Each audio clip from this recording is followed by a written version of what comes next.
ওই যে দেখলেন ছিলেন একজন বক্তা, হয়ে গেছে এখন টিকটকার। আগে মাঠে ময়দানে ওয়াজ নসিহত করতো, এখন টিকটকার হয়ে গেছে। মানুষ সবাই সমালোচনা করতেছে, হারে এমন একজন মানুষ 8-10 বছর কোরআনের ময়দানে ওয়াজ নসিহত করলো, এমন মানুষটা কেমনে টিকটকার হয়ে গেল? আমার ভাইয়েরা, যে মাঠে ময়দানে ওয়াজ নসিহত করতো, প্রধান বক্তা হয়, আপনাদেরকে ওয়াজ শোনাইতো, আজকে সেই মানুষ বক্তা থেকে টিকটকার হয়ে গেছে। এইবার অবশেষে আল্লাহর বান্দাকে সবাই যখন ধমক দিতেছে, সেই ছেলেটা কাঁদতে কাঁদতে কাঁদতে, এই উমর ফারুক আল আজমি নামের সেই ভাইটা কান্না করতে করতে দেখে বলতেছে, হারে আগে ওয়াজ নসিহত করতাম, মানুষ কত সম্মান করত, এখন মানুষ আমাকে ফোন দিয়ে হুমকি দেয়, গ্রামের মানুষেরা আজে বাজে ভাষায় গালি দেয়, আমি আর সহ্য করতে পারি না। এইবার হাউমাউ করে কাঁদতেছে আর বলতেছে, আমি আপনাদের কাছে ক্ষমা চাই, আপনারা আমাকে মাফ করে দেন, আমাকে আপনারা মাফ করে দেন।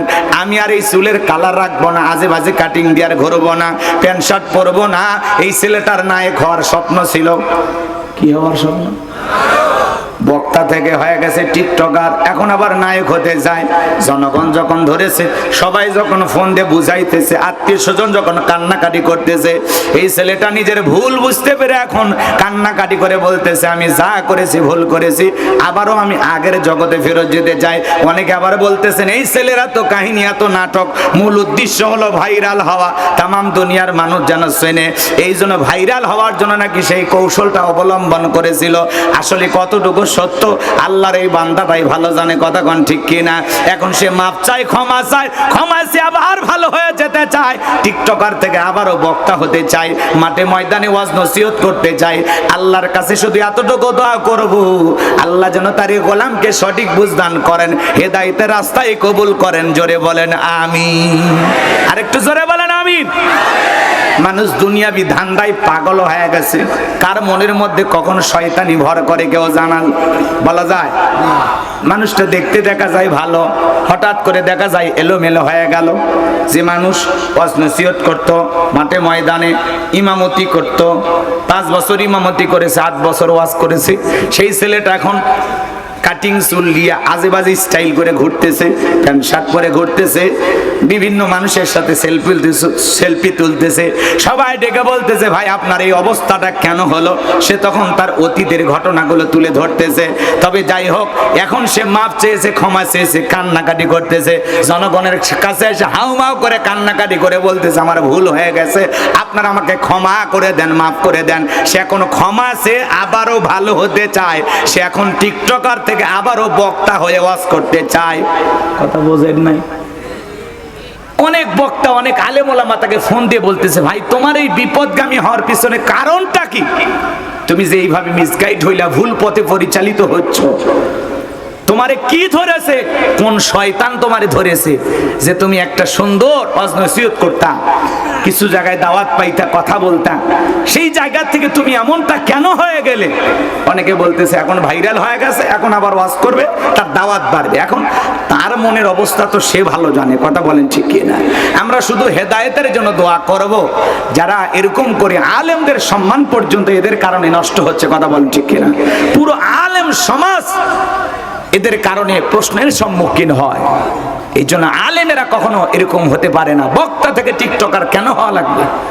রিজেক্ট দেওয়ার মালিককে আল্লাহ যতটুকু দেয় ততটুকু পেয়ে সন্তুষ্ট থাকেন, আল্লাহ যতটুকু দিয়েছে ততটুকু পেয়ে খুশি হন।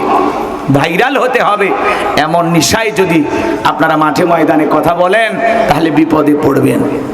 আমরা যখন শুরুতে কথা বলতাম, একবারও চিন্তা করি না আমারে সারা দেশের মানুষ চিনবে, দুনিয়ার মানুষ চিনবে, এমন চিন্তা আমাদের দিলের ভিতরে ছিল না। আল্লাহ তাআলা পরিচিতি করে দিয়েছে। কথা বলেন না কেন? আপনি যা করবেন মালিকের সন্তুষ্ট অর্জনের আশায় করেন, আল্লাহকে রাজি খুশি করার জন্য করেন। কথা বলেন না কেন? আমরা দুনিয়াতে যা করব আল্লাহ তাআলাকে রাজি খুশি করার জন্য করব, তাহলে আল্লাহ আপনার সম্মান মর্যাদা বাড়িয়ে দিবেন। কথা বলেন ঠিক কি না?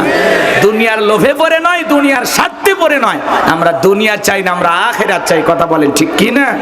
আমার ভাইয়েরা, আল্লাহ যেন আমাদের সবাইকে সঠিক বুঝদান করেন। এইবার এই বক্তা ভাই টিকটকার হয়ে গেছে, আল্লাহর বান্দা এখন ক্ষমা চেয়ে মাফ চেয়ে আবারও স্বাভাবিক জীবনে ফিরে আসতে চায়, নতুন করে আবারও ওয়াজ নসিহত করতে চায়, মানুষের কাছে হাত জোর করে বলতেছে আপনারা আমাকে মাফ করে দেন, আপনারা আমাকে মাফ করে দেন। কান্নাকাটি করতে করতে রাস্তার মধ্যে গড়াগড়ি করতেছে, মিডিয়ার লোকজন ভিডিও করতেছে আর বলতেছে সত্যি লোকটা ভুল বুঝতে পেরেছে, আপনারা মাফ করে দেন। তাকে নিয়ে সমালোচনা বন্ধ করেন, সমালোচনা বন্ধ করেন। যদি পারেন আবারও মাঠে ময়দানে ওয়াজ নসিহত করার সুযোগ করে দেন। আমার ভাইয়ের আল্লাহ তাআলার কাছে শুধু এতটুকু দোয়া করব, এই ছেলের নিয়ত যদি সহি হয়ে থাকে আল্লাহ যেন তার নিয়তের উপরে তার ভাগ্যের পরিবর্তন করে দেয়। কথা বলেন ঠিক কি না? তার অন্তরে যেটা আছে আল্লাহ যেন সেইটাই কবুল করেন। জোরে বলেন আমিন। আল্লাহ যেন এই সমস্ত ভাইদেরকে হেদায়েত দান করেন। জোরে বলেন আমিন। আবারও দিনের পথে আল্লাহ যেন ফিরে আসার তৌফিক দান করেন। জোরে বলেন আমিন। ভাই সবার জন্য হেদায়েতের দোয়া করতে হবে, বড় দোয়া করে কি লাভ? সে কতটুকু কি করেছে, কেন করেছে, কেন এই ভুল পথে গেল, কি কারণে গেল সেই ভালো জানে, আমরা কি জানি? না জেনে কি মন্তব্য করব? এজন্য আল্লাহ যেন আমাদের সবাইকে সঠিক পথে চলার তৌফিক দান করেন। তাহলে আমরা গোলামি করব কার? আল্লাহ। এত নিয়ামত কে দিয়েছেন? আমার ভাইয়েরা গরু ছাগল খাবার খায়, মাথাটা নিচু করে খায়, কিন্তু আপনি আমি আশরাফুল মাখলুকাত খাবার খাওয়ার জন্য মাথাটা নত করতে হয় না। সুন্দর দুইটা হাত দিয়েছেন কে? আরো জোরে বলেন কে? এই জন্য সে আল্লাহর গোলামি করব তো ইনশাআল্লাহ। আমার ভাইয়েরা গভীর মনোযোগ দিয়ে কথাগুলো শুনবেন। যে কথা বলতে চাচ্ছিলাম, ইন্নাল্লাযীনা ক্বালু রাব্বুনাল্লাহ,